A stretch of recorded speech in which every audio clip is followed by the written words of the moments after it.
porque eso hace que esas personas sean menos o sean más imprescindibles, y a nadie le gusta no ser imprescindible.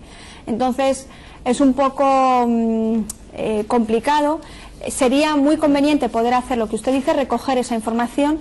Yo, desde mi opinión, creo que el primer paso sería recoger datos sobre los proyectos, y sobre las personas, el tipo de personas que están trabajando en esos proyectos, y después recoger esos mismos datos, hacer una especie de bases de datos especiales con heurísticas y con procedimientos, digamos, subjetivos, con consejos subjetivos de personas que tienen experiencia en el desarrollo de ese tipo de proyectos. Pero creo que ese segundo paso es mucho más complicado de poder hacer, porque ya digo que no todo el mundo está dispuesto a que su experiencia quede reflejada en un sitio público, digamos, que todo el mundo pueda verla, que todo el mundo pueda criticarla de alguna manera también, y que todo el mundo pueda juzgarla. Entonces no es siempre fácil poder hacer eso.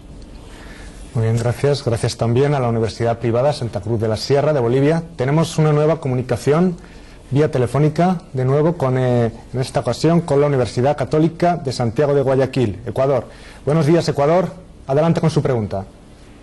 Buenos días.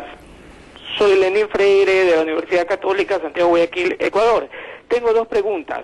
La primera, dentro del análisis de riesgo, ¿cuál es la incidencia del factor situacional del país? Y mi segunda pregunta es, dentro de la organización de personal, ¿cuál debería ser la estructura, o de qué dependería la estructura de equipos para manejar este tipo de proyectos? Gracias.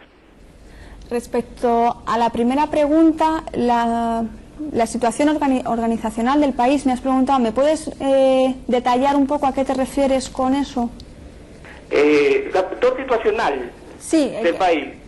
¿A qué te refieres? ¿Qué características o qué...? Situación económica, situación social, situación financiera. Bien, ¿Qué bien. incidencia tiene en un proyecto de software de una empresa? Bien. Evidentemente todos esos factores influyen no solamente en lo que es el proyecto de desarrollo de software, sino que influyen en cualquier proyecto que no sea de software, cualquier actividad que cualquier tipo de empresa vaya a realizar. Evidentemente, cuando un país tiene, o no tiene tan buena situación, digamos, económica como otro país, pues en este primer país, digamos, que no tiene tan buena situación, el éxito de los proyectos software debería ser mucho más importante, sobre todo si estos proyectos están orientados a mejorar desde cualquier punto de vista las empresas para las cuales estos proyectos van a trabajar. Entonces, en concreto, dentro de lo que es el análisis de riesgos, el problema que tenemos ahí es que, evidentemente, como hemos comentado antes, los riesgos pueden producirse si hay situaciones adversas, como puede ser, por ejemplo, pues la movilidad de personal, que hemos dicho que puede ocurrir a lo mejor en países que tienen una alta calidad de vida, a lo mejor pues ese riesgo puede incidir más. A lo mejor otros países donde hay, digamos, menos beneficios económicos, ese riesgo puede incidir menos. Entonces, cada riesgo, pues efectivamente, como usted indica, puede tener ciertas consecuencias o cierta relación con la situación económica, con la situación financiera o con la situación social de un país. Entonces, lo que ocurre es que habría que estudiar, digamos, uno por uno los posibles riesgos que pueden ocurrir. Ahora mismo no sabría decirle de los posibles riesgos, o podríamos intentar hacer un estudio, si quiere se lo puedo intentar comentar vía email o en la siguiente sesión, pues qué posibles riesgos podrían ser más habituales en determinados países con menor situación o con peor situación, digamos, social, y qué posibles riesgos podrían ser más habituales en países con mejor situación social. Podría ser un comentario interesante, una pregunta muy interesante, que podría intentar buscar información sobre ella y poder intentar darle mayor detalles o mayor cantidad de datos. Vía email, como le digo, en cualquier momento, pues si me manda un email puedo intentar contestarle directamente, o si no, pues en la siguiente sesión o en la próxima podría intentar. Muy bien, gracias. Gracias a la Universidad Católica de Santiago de Guayaquil, Ecuador. Tenemos otra comunicación vía teléfono, ahora con la Universidad Nacional de San Luis, en Argentina. Buenos días, Argentina. Adelante con su pregunta, por favor. Buenos días. Yo soy Silvina Indugli de la Universidad Nacional de San Luis y tengo dos preguntas. Primero, cuando la profesora hablaba sobre el análisis de riesgo, ella mostró una gráfica donde teníamos en el eje Y la planificación y en el eje X el exceso de coste. Mi pregunta es, ella dijo de que cuando había una gráfica, primero es cómo sacan ese tipo de gráfica, cómo está delimitada la forma de la curva, cómo uno se da cuenta que puede caer dentro de la zona donde se tiene que interrumpir el proyecto.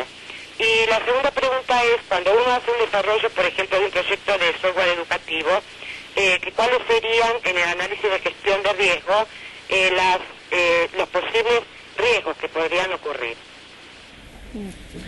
Bien, respecto a la primera pregunta, la gráfica que yo he puesto, efectivamente había una curva perfectamente delimitada que un poco nos decía, nos ayudaba a determinar cuándo nosotros podíamos abandonar un proyecto. Esa curva está muy simplificada. En realidad, los métodos matemáticos que nosotros podemos usar, y que voy a intentar traeros referencias de ellos, nos dicen exactamente que esa curva no es así de delimitada, sino que en realidad lo que nosotros vamos a tener es una especie de margen en el cual, dentro de ese margen, podemos estar entre medias de poder aceptar el proyecto o de rechazarlo. Es decir, no va a ser una curva de puntos en la cual nosotros... Recuerde, profesora, que podemos utilizar la pizarra si lo cree conveniente. Sí, efectivamente. La curva que yo he pintado era una curva de este estilo. Entonces, en realidad, la curva que nosotros vamos a tener, que nos van a proporcionar los distintos métodos matemáticos, no es de este estilo, sino que en realidad va a ser una cosa parecida a esto. Es decir, lo que nos vamos a tener aquí es una especie de margen o una especie de rango en el que dentro de este rango nosotros vamos a estar dudosos sobre si este proyecto se puede realizar o no se puede realizar.